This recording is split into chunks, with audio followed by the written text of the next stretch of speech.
My ex-husband who cheated on me with my sister emailed me after 6 years. Turns out he's also slept with. I, 33F, met my husband, Dan, 40F, almost 15 years ago at a restaurant when I was celebrating my 18th birthday. He was really nice, charming, and mature. He made me feel loved and special. For some context, I grew up in a dysfunctional family. My mom and dad used to always fight. My dad would sometimes go out and not come back for months at a time. He died when my sister Abby, 25F, was born. My mom was way too fond of Abby since her birth rather than me. Abby was basically babied by my mother. She didn't neglect me at all and always did her best as a mother and provided for me, but I always felt that something was missing. After Dan came to my life, I didn't feel like there was something missing from me. He supported me, he was caring, he would always buy me gifts and take me out in long drives. I felt complete when I was with him. When we got married after dating for 4 years, I wanted to start a family right away, but Dan encouraged me to do my master's and helped me build my career. He wanted us to be in a stable position financially before we start thinking about having kids. Seriously, he was the best guy I could ever ask for.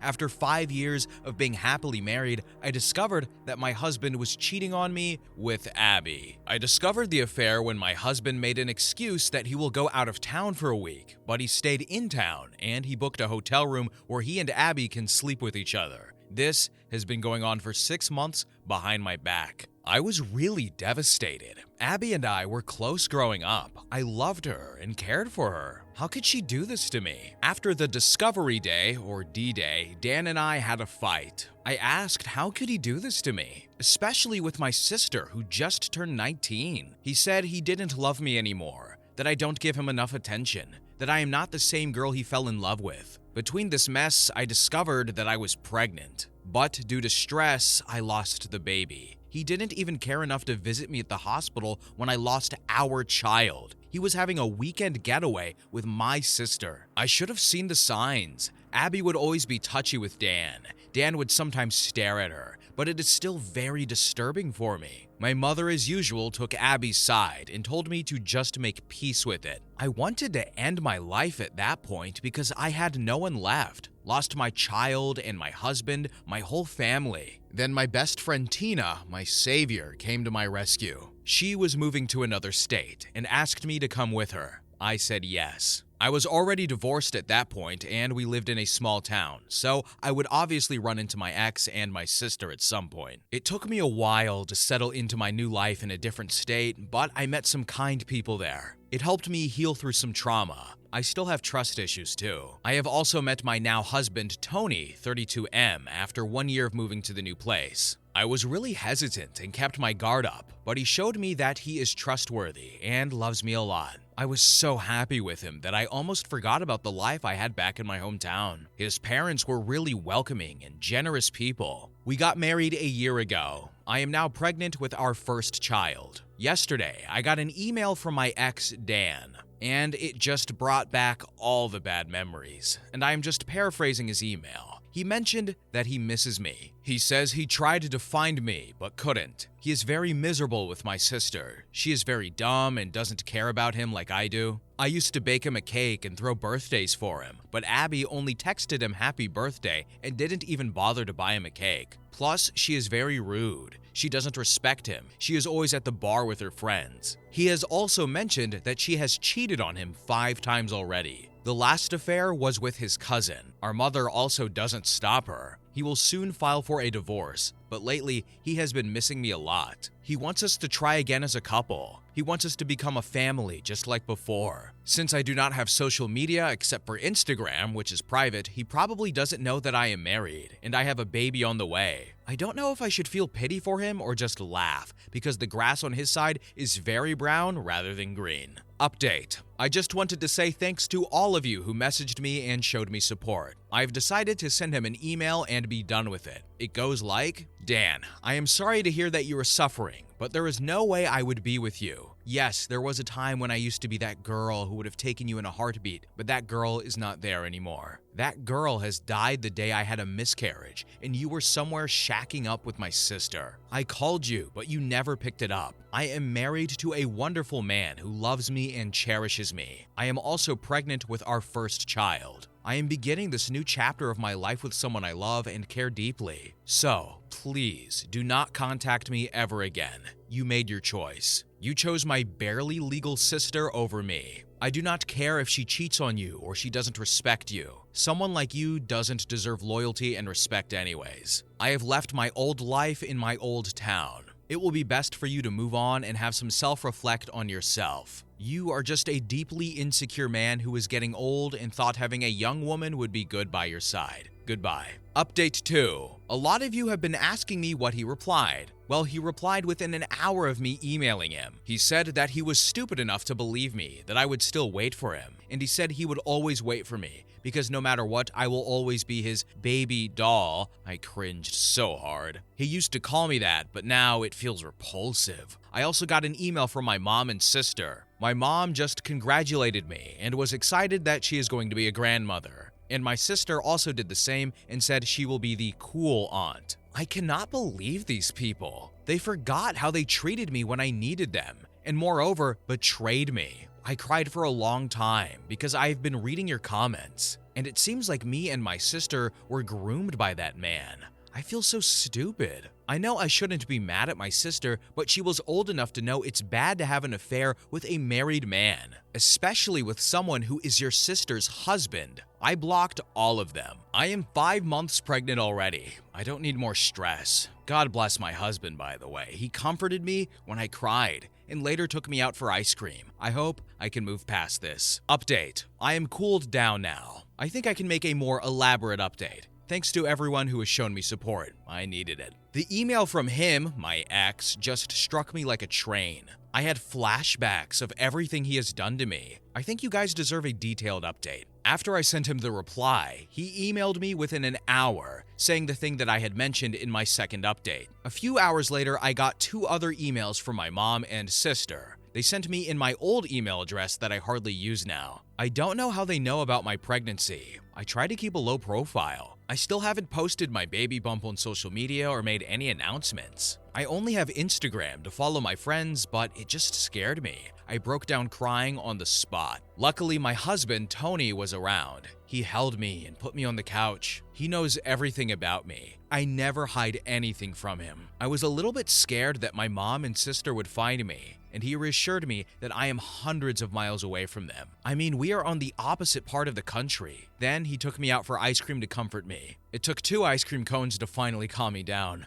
And then I told him about my concerns and that my mom and sister might demand to see my baby. It's a girl, by the way. He told me he would talk to his uncle, who is a police officer, to be on the lookout for them. He said even if they come here and force themselves on you, he would fight for it. He is going to consult his lawyer friend about the matter as well, and he told me to not worry about my ex. He cannot harm me anymore. My husband even made a joke that he would move countries if we have to. Lastly, someone in my post commented that I should alert the daycare about my mom and sister in case they try to steal my baby. Well, we aren't planning to put her in daycare. Even though I am currently working, I decided I would quit my job and look after my baby and focus on healing from giving birth. I do have a good amount of savings in my personal bank account, and this is my own decision. I will go back to work when our little princess is a little bit older. My in-laws are amazing. My mother-in-law and father-in-law lives nearby. They are both good people and offered to help with my child. Also, don't worry. Apart from my in-laws, I have a good support system too. Tina and her wife, Jenny, have basically adopted me. They are really good people and have always helped me. I don't know what will happen in the future, but at least I am surrounded by some good people that I never had growing up. Now I will take my leave and enjoy my husband pampering me. If something big happens, I will keep you guys updated. And my ex, sister, and mother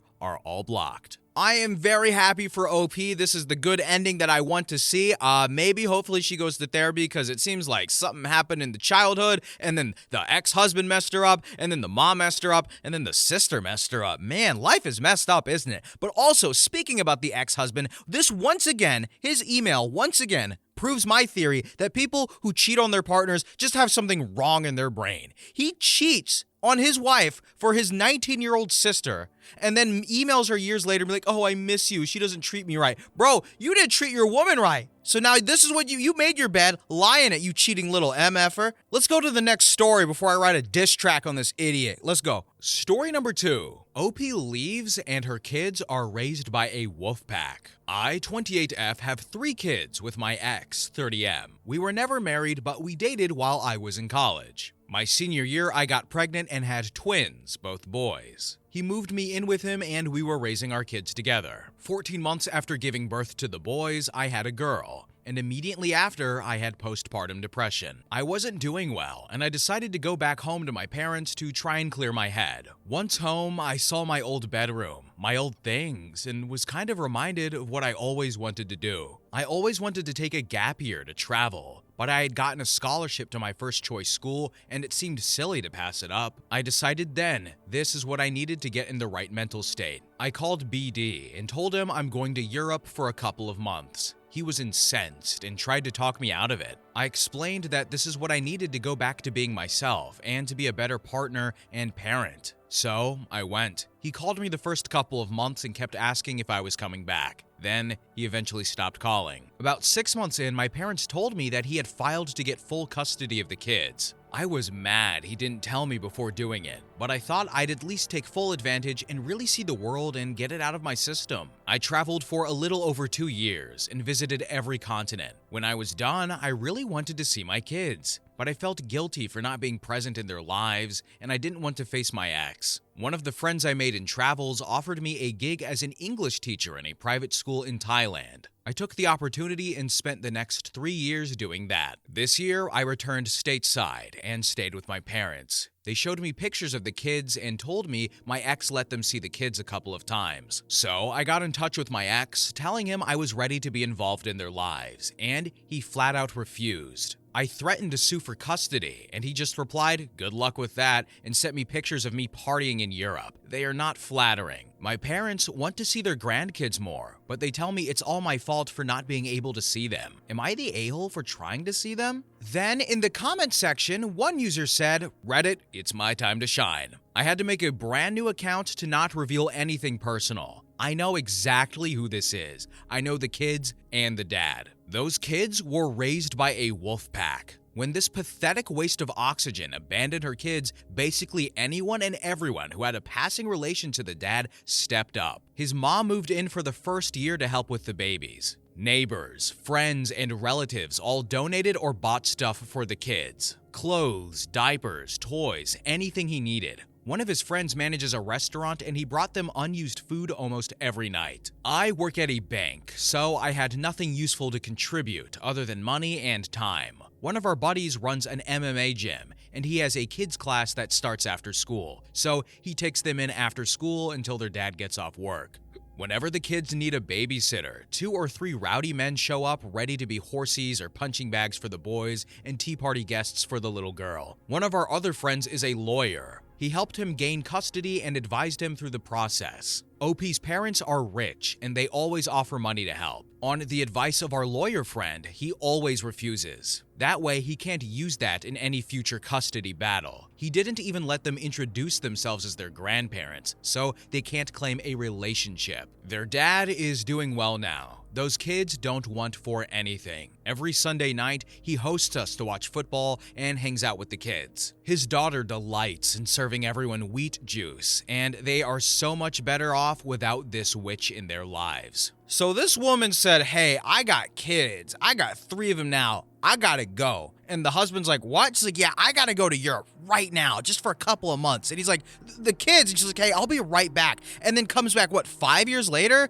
3, 4, 5 years later? What? And says, I'm ready to be in their lives? Nah, you need to be in their lives, not get ready. You have those 9 months to get ready. And if you can't, well, then you get rid of the kid, whether that be through abortion or adoption, all right? I'm sorry, but it's true. When you are a parent, you need to be a parent. And to be a parent, you have to be present. And she said, oh, I gotta go to Europe. I gotta gallivant around and party. And then she said, I want custody? No, you need a brick to the head. You'd be lucky if you got to see those kids through a telescope. Next story. Story number 3. Am I the a-hole for refusing to let my boyfriend move into my house with his nephew, even temporarily? I, 23F, inherited my grandparents' house and land last year. I'd rather have my grandparents back, but at least I'm set up with a good place to live out of college and don't have to worry about housing like a lot of my friends. I've been seeing my boyfriend Adam, 24M, for a year and a half, and we've been planning to move in together this summer. He would be moving to my place. Right now, he lives in an apartment with 3 roommates. Adam has an older brother that is kind of a POS. He and his girlfriend are addicts and have been involved in shady stuff in the past, so Adam only talks to them at holidays usually. They have a son, 5M, that Adam sends birthday cards and gifts to, but hasn't spent a whole lot of time around him because of the family drama. A couple of weeks ago, the worst happened and the girlfriend died, and Adam's brother is going to be in jail, probably for a very long time. Adam's mom is disabled and not in good enough health to keep up with a 5-year-old full-time. The girlfriend's family apparently disowned her and wants nothing to do with it. That leaves Adam as a guardian for the kid or foster care. I am not a kid person. I don't dislike kids, but I had my own messed up childhood, and I would not be a good parent or be able to deal with the noise and chaos of a small kid easily. Adam knows this, as we've had the what if there's an oops and future planning conversations. So, I was surprised when Adam asked about moving plans up for us to live together so that he would have space to take in his nephew.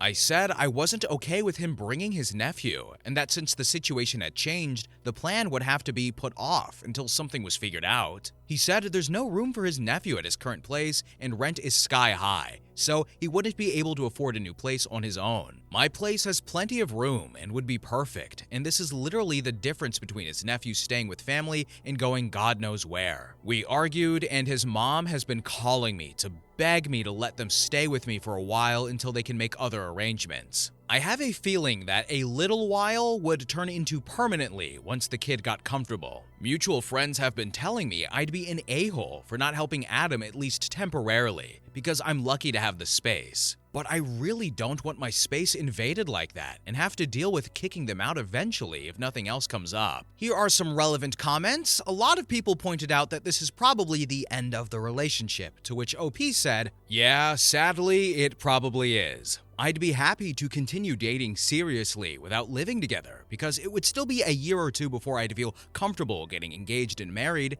and that's plenty of time to work on a solution. But if it's now or bust, I'm going to have to pick bust. Feeling pressured into things is a big deal for me." Then OP elaborated as to why she would be willing to live separately for a few years when a kid is a longer commitment. I'd be okay with being in a permanent relationship with someone I didn't live with. So maybe a solution is we stay together and live separately until the kid is grown up? That would work for me. I'm pretty self-sufficient and I don't need a live-in partner to be happy, I think. I also have a feeling this guardian situation isn't going to last. Adam doesn't strike me as the kind of person right now to take on a traumatized little kid and all the stuff that goes with it. I'd give it 3 months for the panic to wear off, and the reality sets in for him to realize how much it's going to change his life in ways he can't deal with. Maybe I'll be surprised, but Adam is one of those people that kinda needs to start with keeping a houseplant alive first. Then other people in the comment section asked, didn't he already take in his nephew? To which OP replied with, I mean, technically he hasn't yet. He needs a stable place to live that meets CPS basic requirements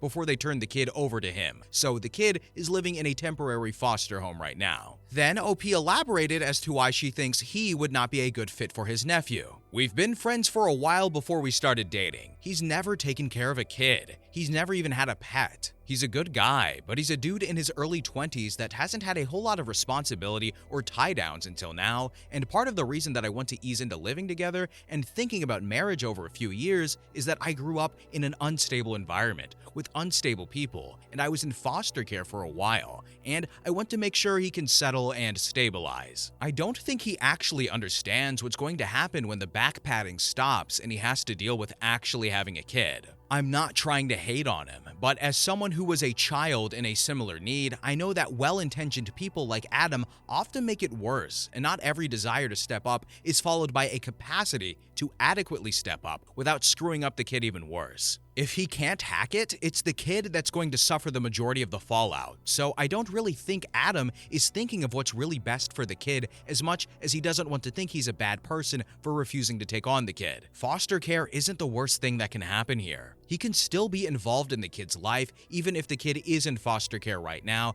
and can possibly take on full custody in the future when he's actually able to house and care for the kid. The kid is in foster care right now, so he would have to get himself together just to be eligible. Then people in the comments asked, why can't the boyfriend's mom take the nephew in? And OP said, no space. She lives in a one-bedroom condo, and I think there's something with her disability that it would affect her status if someone earning a full paycheck was living with her, but I'm not 100% sure on that part. Can your boyfriend move into his brother and sister-in-law's house? Without getting into the messy details too much, no. Nobody is going to be living there ever again. Then OP elaborated about the house. This house is the only safe place I had growing up. I really don't want to move out of it. It's one of the few places I feel completely at ease, so it makes managing my PTSD easier. I know I'm safe here, and no one can kick me out, get rid of me, or treat me like crap in my own house. I'm sorry for the kid, but I'm not willing to give that up. I doubt Adam would be able to afford the rent, since I couldn't charge him less than what it would take to get me a place to live somewhere else, so it's the same problem. And then finally, some people in the comments said, just let them stay for a little bit.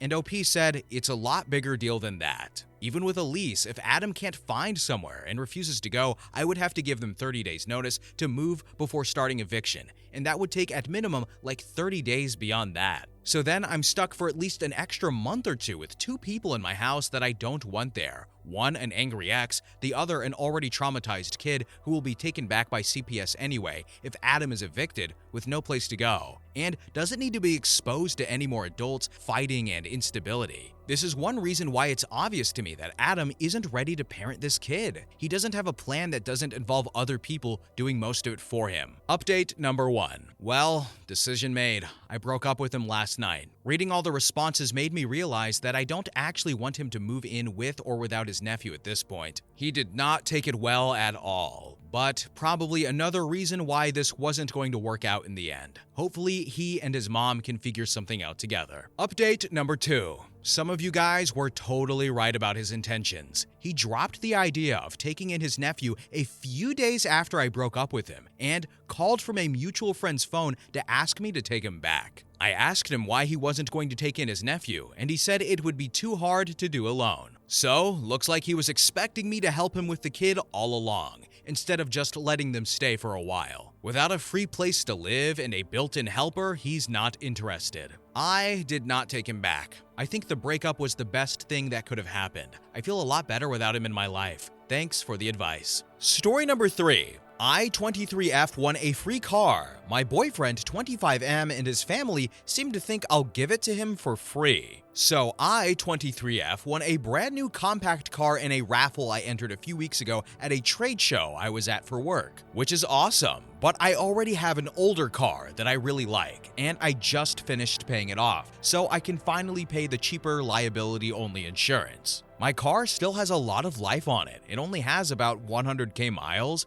and if I were to choose a brand new car, it would not be the one that I want. I did some research, and after taxes and shipping, I can make about 14 to 15k from selling the car. That money would be an incredible thing to have after graduating college. It would more than triple my savings. My boyfriend, 25M, of a little over a year, has been without a car for a few months. He's been struggling a bit financially, so he hasn't gotten a new one yet, but he can walk to the grocery store, he gets a ride to work, and I drive anywhere else. It's worked out fine, and I really don't mind. He helps out with gas and driving. For background, he lives with friends. I live with my dad for free, so I'm able to save up money. I definitely see a future with him, but we aren't at the point where we've talked about moving in together yet, but we are very serious. I went to a gathering at his parents' house last night. His whole family has been wonderful and welcoming to me, and everyone congratulated me on winning the car. But everyone, including my boyfriend, seemed to think the logical and obvious step was to either give it to my boyfriend or give him my car and keep the new one. I don't plan to do either of those things. It would be different if we were married or living together and our money was mixed together, but it's not. We aren't at that point in the relationship yet. I don't want to give him what would essentially be $15,000 in cash. It doesn't make any sense. If I'd won the money instead, there wouldn't be any talk of just giving it all to him. That car and the resulting money should be mine. It's not my responsibility to provide him with a free car, whether it be my $5,000 car that I like or this brand new one. For the dinner at his family's house, I just stayed quiet because I was so shocked at their assumption, and I didn't want to rip it away from him in front of his entire extended family. How do I break this to him and his family that this car and the money from it is not in any way his? Update, April 14th, 2016. So the day after the family gathering where everyone assumed I'd just let my boyfriend use the car for free, I had to drive into the city where I won the car to sign a bunch of paperwork and pay some fees. We both had the day off, so I texted my boyfriend and asked if he'd like to come along so we could walk around the city and go out to eat afterwards. He agreed and I picked him up. We hadn't talked about that night before at all. He asked general questions about what it was I had to do today, and I explained that. And then I explained how the taxes on the car were going to be several $1,000s, but luckily I could cover them with my savings until I got the money for selling the car, and hopefully it would come out to around 14 to 15K based on my brother's calculations. He was quiet for a minute and then asked, "You don't want to keep it?" And I said no, that I was happy with the older, bigger car I currently have. It better suits our needs, and I can pay cheaper insurance on it because it's paid off. He said he didn't realize the taxes would be so much. It was awkward in the car for a moment, and I finally just asked, "Did your family think I'd give you the car to use?" He said his mom told everyone right before I got there that we, meaning boyfriend and I, won the car, and that he'd finally have something to drive. He said that he didn't think I'd do that, but he assumed I'd want to keep the new car simply because it was new, and that maybe I'd let him use my old car if he took over the insurance payments. But then he very quickly said that he did not realize the taxes would be more than a few $100s. I guess his train of thought makes sense given what we assumed about the cost. He agreed that it made the most sense to sell the new car. I asked if he was going to explain that to his mother, and he said that he would.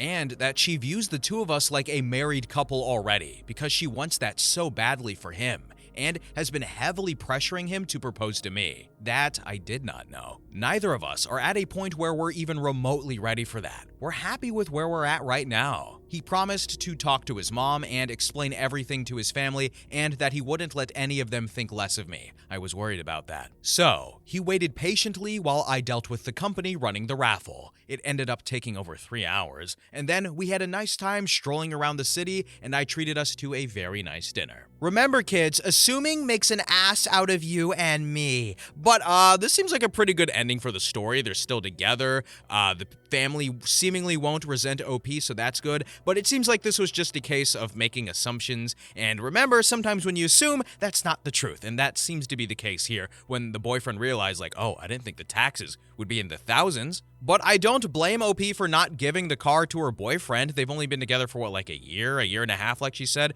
They're not married. I would love a free car, but realistically, that's just not how it goes. Like she said, it's not her job to provide her boyfriend with a car. He's an adult, and being an adult sucks. Yay! Next story. Story number 4. Am I the a-hole for screaming at my wife that I didn't make our 4-year-old a sociopath? I, 34M, come from a family with a history of mental illness and unethical behavior patterns on both sides. My wife, 39F, is obsessing over that fact because our 4-year-old is showing extreme antisocial behaviors. She didn't know much about my family until 2 weeks ago. She also didn't know about my previous criminal charges. I shared it all with her now in hopes of brainstorming a solution to help our son. Our kid was kicked out of kindergarten for biting other kids. Strangely enough, he plays well with the neighbor's children, and his company is sought after. At preschool, he does not want to share. He can hold a grudge and sulk for 3 days straight with no break. Incidents as small as running out of his favorite flavor of ice cream can set that off. He likes kicking anthills and crushing insects. I can best describe it as a strange and intentional fascination with putting others in discomfort or disturbing the balance of things. My wife has sobbed multiple times for hours in my arms about this situation. We don't know why he's doing any of this. We're trying to reach him in warm conversations, but he's playing his own game where we are fools. We were talking in bed one evening when our childhood behaviors came up. We wanted to know if we could ask our parents how they dealt with us. Up to that point, she thought we were both extremely well-adjusted, so what worked for us must be good. So I decided to tell her about my past. The reason I hadn't done so earlier was because I was putting it all behind me. But I'm also very concerned for our son,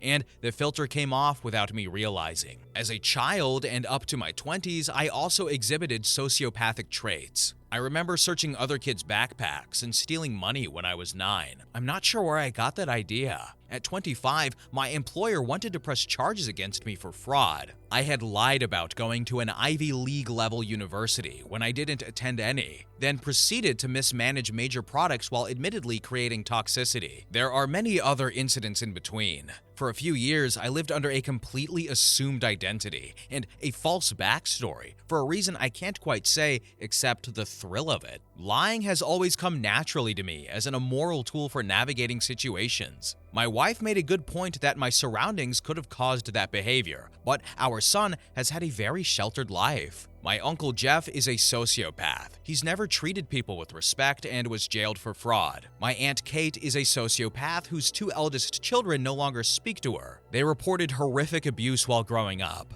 That's my mom's side. My mother has APD. She has an extreme lack of empathy and a tendency to cause conflict. She would often talk behind her friends' backs to me when I was growing up. She always seeks control and lacks self-awareness. My mother has not sought a diagnosis because she is a religious fanatic who does not believe in mental illness. My dad seems rather normal. I'd say he's the most well-adjusted of every member of my family, immediate and extended. On my dad's side, 2 cousins suffer from psychosis and schizophrenia. Our culture is one where infidelity is frowned upon and tends to cause divorce. But 3 of my dad's 4 brothers have children out of wedlock. Maybe it's not hereditary and it's generational trauma, but I've worked hard to reverse my negative traits. For the past 2 weeks, my wife's come closer and closer to saying I betrayed her and our son is doomed. She joked about it at first, but that was her own way of lightening it in her mind. I could tell it was sitting heavily on her. We can't talk about anything without it leading back to my past or family history. She's able to tie the most unrelated details to it when we're watching a movie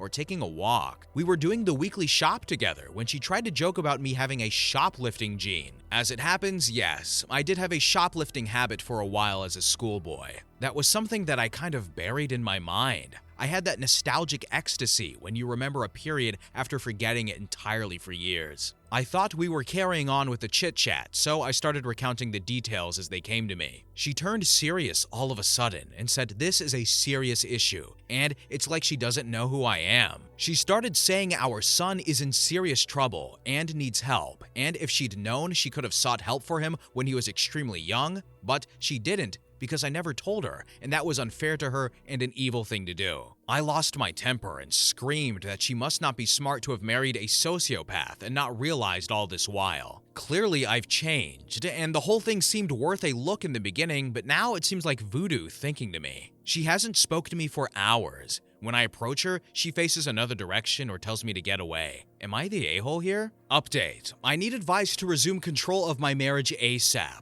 I'm currently at a loss. My wife, 39F, will not speak to me, 34M, and I fear this might be difficult or impossible to get back from. My question for you is, how do I get back in my wife's good graces or create an environment where she is receptive to me? I'm losing precious time. She's getting colder by the hour. The more solitude she has to craft her independent perception of me, the harder it will be to get back to our life of happiness. For context, here are some things that she's been wanting over the years. 1. Us to learn an instrument together well enough to compose. 2. A backyard re-landscaping to achieve a very specific aesthetic. 3. A trip to visit her closest cousin who lives in France. 4. An overhaul of our decor. And 5. An e-bike. It doesn't have to be anything extravagant, but I'm just adding that for personalization. Simple ideas are more than welcome too. How can I approach her so she doesn't turn aside or tell me to get away? What can I say exactly? Ideally, it shouldn't mean I'm on the weaker footing throughout the discussion.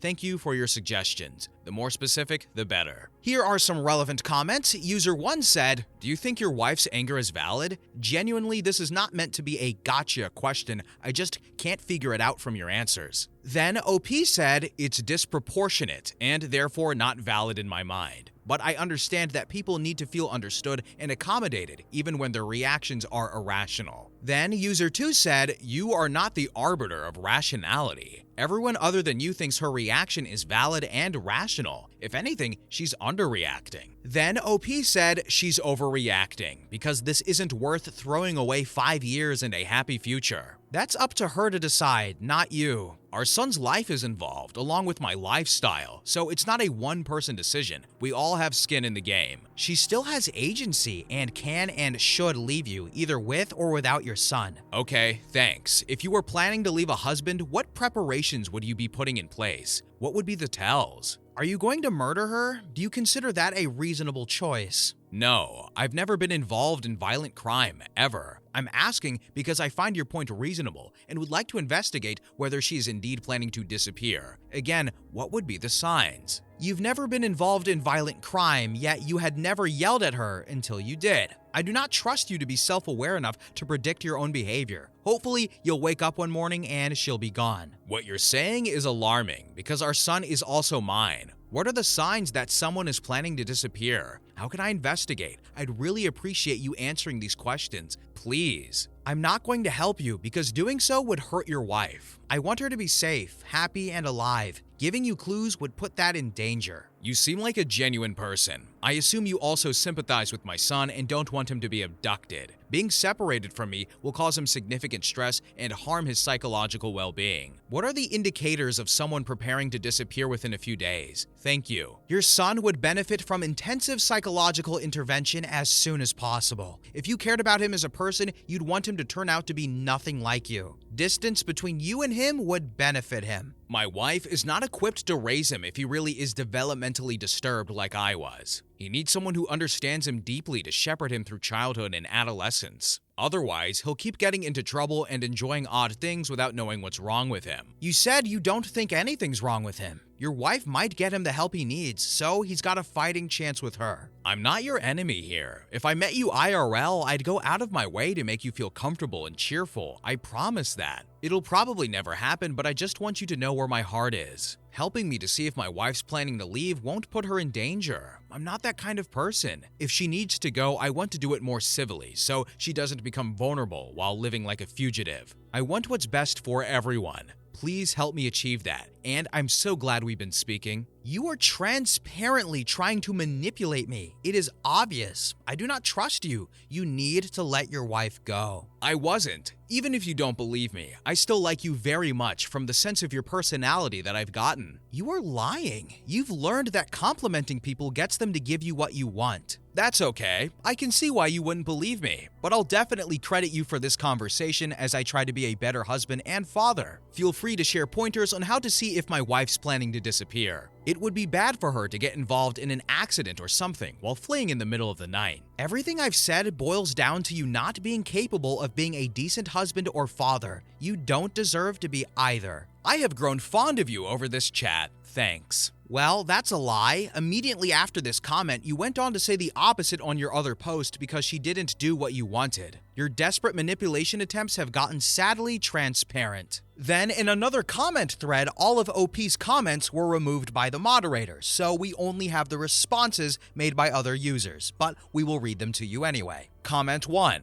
I'm not being mean, I'm just saying things you don't like. They make you feel uncomfortable, so you perceive them as mean. Comment 2. I've spent roughly 12 hours in conversation with you. I initially thought that maybe you had turned off your ability to feel empathy as a coping mechanism, which would indicate that you are redeemable. The more I've spoken with you, the more I realize that you simply do not have that functionality. You, OP, do not have the ability to feel empathy or to understand other people's feelings, needs, or emotions. I'm more concerned about the people around you and their safety than I am in whether or not you are redeemable. Comment 3. Your want, not need, is to feel in control. That doesn't take priority over the safety and security of everyone else in your life. It's not your fault per se, but it doesn't give you the right to ruin other people's lives. Comment 4. You guiding your son would put him at risk. Anything other than intensive psychological, psychiatric intervention would put him at risk. Comment 5. You are lying. You've repeatedly said that you lie to get what you want. How about this? I'll give you the signs if you tell me your wife's name and phone number, and I'll send this thread to her. Comment 6. Her name and phone number. I will share my honest opinion with her. And finally, comment 7. And just like that, he stopped responding. It's amazing how quickly he shifted to, I'll get him help if you don't do what I want, like he genuinely expected you to fall for that. Then he immediately went on to r/marriage and went back to the no therapy for my son line. Update from OP. My 34M married life has imploded in the last few days. I have a feeling my wife, 39F, is planning to flee in the dead of the night or when I'm not around. Someone suggested that idea, and now I can't get it out of my head. It hurts, but I don't mind if she needs space. My concern is she will probably take our 4-year-old son, and I cannot allow that under any circumstances. She is an unfit parent for him. She hasn't spoken to me in 2 days. This is the first time she's sulked and brooded like this. Her friends and cousins are poisoning her against me, as she's been on the phone a lot lately. I would ask her what she's planning directly, but I cannot be assertive at this time because the balance is very shaky. I also don't want to give her ideas or possibly rush her plan. If you can point me to stories of wives who have fled their husbands in similar fashion, that would help to spot patterns. Or you can tell me specific things that point to a person who's about to disappear. And I'm sure she's planning to abduct our son. I want to be able to flee first, so our kid is in my care. At the same time, I don't want to make that move wrongly, as it would escalate the conflict. Long term, I would like us to be a happy family again, but this is a turbulent time, and I need to secure some leverage, especially regarding our son. She has also proven unable to parent him effectively, and will probably cause him permanent damage. It's in our son's best interests to be with me. Thanks for your answers. And here are a few more relevant comments. User 1 said, your other posts are very telling. You should be concerned that your son has been biting and hitting other kids, laughing at his peers when they're in pain, hurting animals, and had intentions of stabbing your wife. He needs mental health interventions and supports now before things become worse. Your wife being concerned does not make her an unfit parent. Then OP said, thanks for your advice, but I'm not interested in making my son feel broken or faulty and tanking his self-worth. Are you able to answer the question in the title? So OP, you were lying to me when you said you'd get him help if I told you the signs of your wife preparing to leave you? I'm shocked. Why are you so concerned with sabotaging me? You've derailed this post, and now I'm not getting the information I need. Because I'm concerned for your wife's safety. I care more about her than you do. I don't want anyone getting tricked into giving you information that will put her in danger. Oh wow, I don't think we've gotten a story like this one on the channel before, and I was a lot